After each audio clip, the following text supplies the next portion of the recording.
My name is John Brotnov, and I'm on the board of Sycamore Tree Theatre. I've been involved with the productions for a number of years, involved with the Potters and the Diffees, fantastic human beings. I have to say that I'm honored and very grateful for being able to be involved with such a group of people who walk the talk. There's no fake about any of these folks. They actually are committed to bringing theater that brings hope and makes a difference in people's lives. And the segment that you're about to see, which is called The Last Annunciation, I think will do that. After all, what's Christmas about? It's good news, great joy to all people. And I think you'll enjoy that in this segment. I'd like to give you a heads up on some things to watch out for, or some things to get out of the segment. The first is that God's timing is perfect. He's never late, seldom early, but He's always right on time. And the second thing is that He looks at the inside. He doesn't look at the outside. It's inside us. And not just inside us now, but inside us as He knows we can be and are going to be.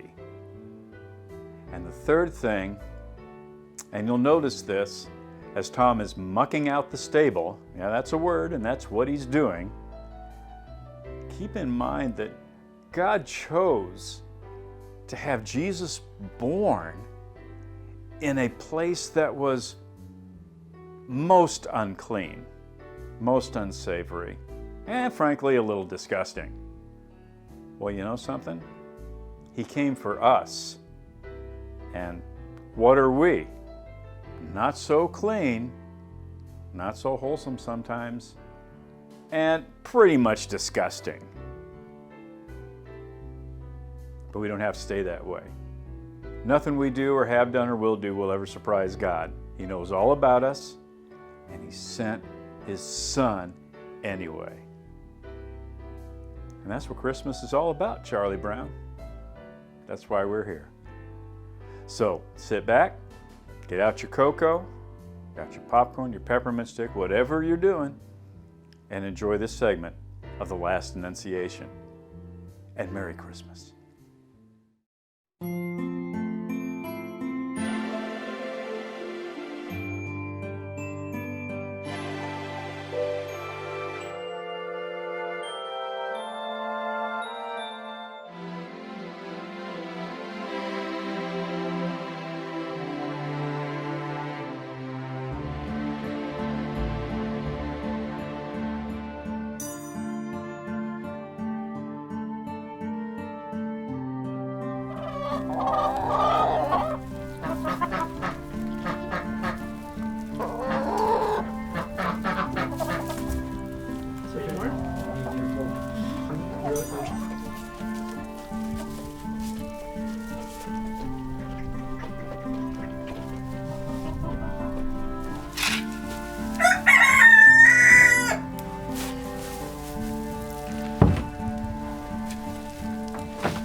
Okay, dadgummit. Yes, I know it's too late. I know I should have done this a couple days ago. I know it doesn't do any good now, but, well, helps to be doing something. Even if it is too late. Silas, he says to me, Silas, get out there and clean up that barn. Town's going to be filling up over the next few days, and folks is going to need to have a good clean place to stable their livestock. But I didn't have time just then, and well, one thing drives out another, as they say, and I didn't get out here at all. Then it was too late. You know, I've been doing this for a lot of years. I never really noticed how filthy these places can get. Maybe I just got used to it. Of course, Never really had anything like this happen in my barn before either. I mean, how often do you figure a human baby is going to be born in your stable? Much less a king. Well, that's what they said he was. All those shepherds, the one who saw the angels, well, they're all friends of mine. And I believe them. I just didn't get out here in time to clean up the place. It'd been weeks. The place was dirty, smelly, wasn't hardly fit for the animals, was it? I was just sick when I found out that a young woman had given birth out here in my stable. And I hadn't gotten around to mucking it out. Must have been just awful for her.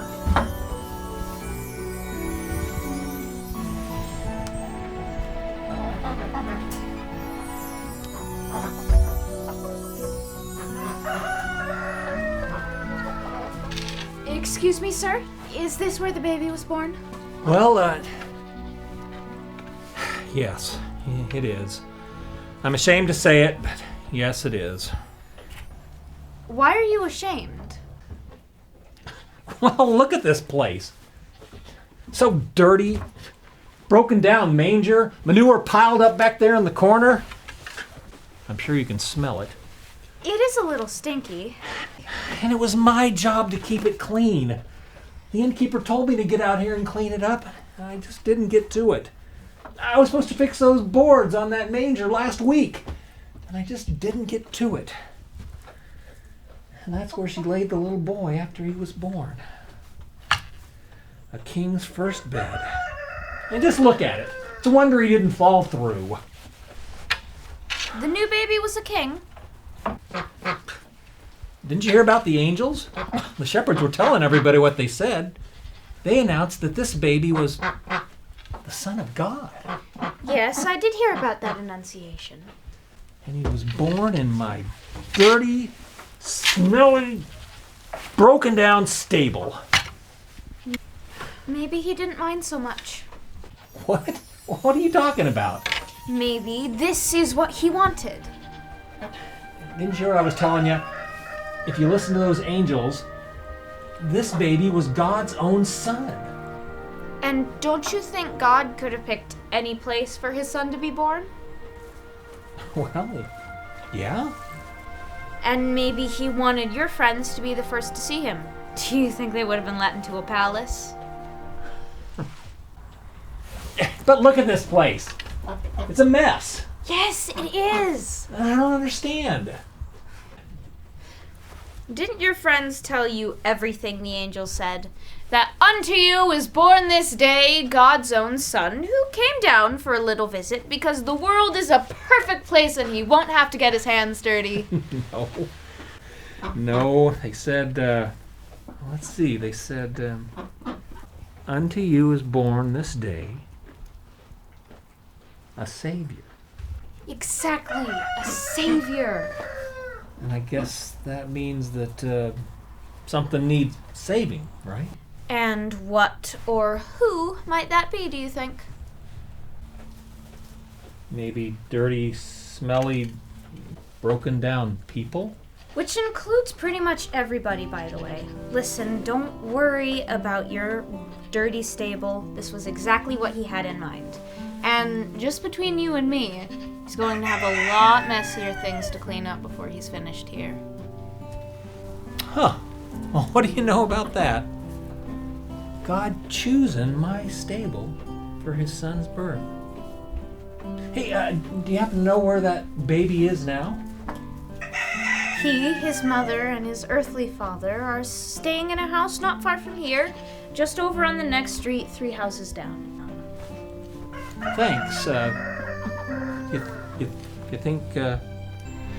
You think maybe I could go see him myself? I think that'd be just fine.